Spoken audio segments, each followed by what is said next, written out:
बहुत सारे civil engineer के लिए इंटरव्यूज होते हैं कंपनियों में, उसमें अक्सर ये सवाल पूछा जाता है कि कंक्रीट का स्ट्रेंथ के लिए सैंपलिंग कैसे करते हैं, कंक्रीट का टेस्टिंग कैसे करते हैं, क्या होता है, कितना क्यूबिक मीटर कंक्रीट के लिए कितना क्यूब कास्ट करना चाहिए,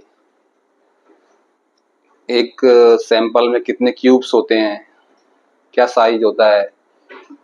ये सब बेसिक क्वेश्चंस हैं, बट जनरली किसी भी सिविल इंजीनियर का जॉब का वैकेंसी होता है तो इंटरव्यूज में ये सवाल पूछे जाते हैं।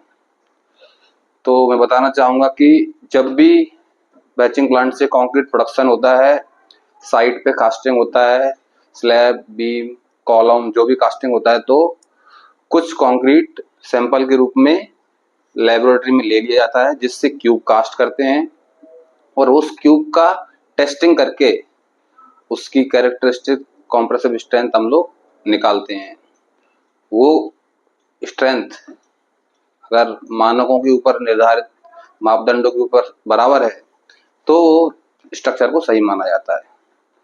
जनरली क्या होता है, 1 m³ कंक्रीट से लेके 5 m³ कंक्रीट आपने कहीं पे यूज किया है, कास्टिंग किया है, तो उसके लिए कंक्रीट क्यूब का एक सैंपल कास्ट होता है।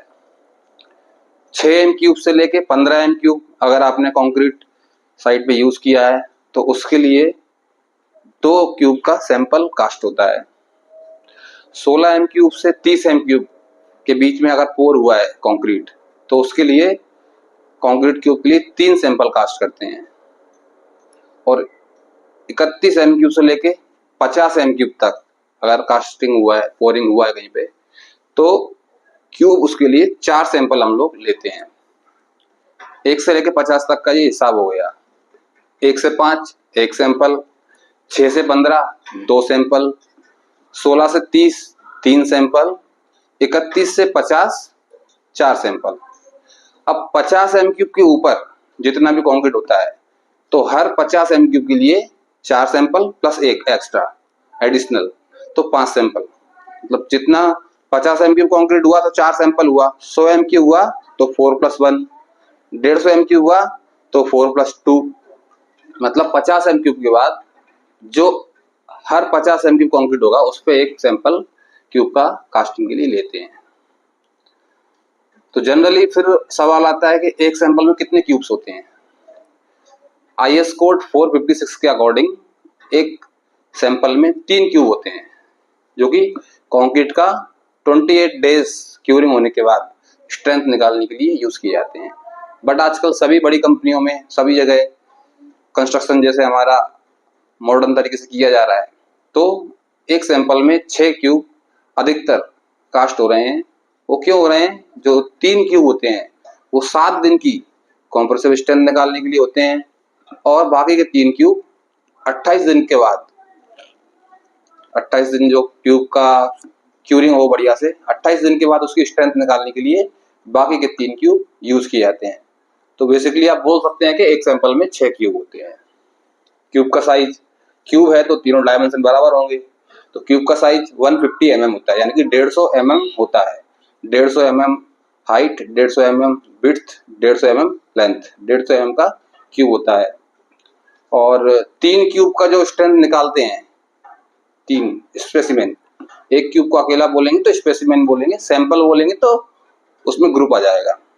तो 3 क्यूब का जो स्ट्रेंथ आएगा, उन तीनों का एवरेज जो स्ट्रेंथ रहेगा वो हमारा कैरेक्टरिस्टिक कॉम्प्रेसिव स्ट्रेंथ रहेगा। बट उसके लिए क्या है कि 95% सैंपल पास होने चाहिए, 5% से ज्यादा सैंपल फेल नहीं होने चाहिए, तब आपकी 28 दिन में कंक्रीट की कैरेक्टरिस्टिक कॉम्प्रेसिव स्ट्रेंथ निकाल सकते हैं। कंक्रीट क्वांटिटी 1 से लेके 5 क्यूबिक मीटर है, एक सैंपल कास्ट होगा क्यूब का। 6 m³ से 15 क्यूबिक मीटर कंक्रीट है, 2 सैंपल कास्ट होंगे। 16 क्यूबिक मीटर से 30, 16 से 30 के बीच में कंक्रीट है, 3 सैंपल। 31 to 50, 31 से 50 क्यूबिक मीटर है तो 4 सैंपल कास्ट होंगे। एंड 51 एंड अबव है तो 4 सैंपल और एडिशनल 1 सैंपल अगला 50 क्यूबिक मीटर के लिए। ये सैंपलिंग का तरीका है। Number of samples, concrete quantity. और एक सैंपल में कितने क्यूब होते हैं, साइज क्या होता है, कितने दिन में इसकी स्ट्रेंथ चेक की जाती है, वो मैंने आपको बता दिया है।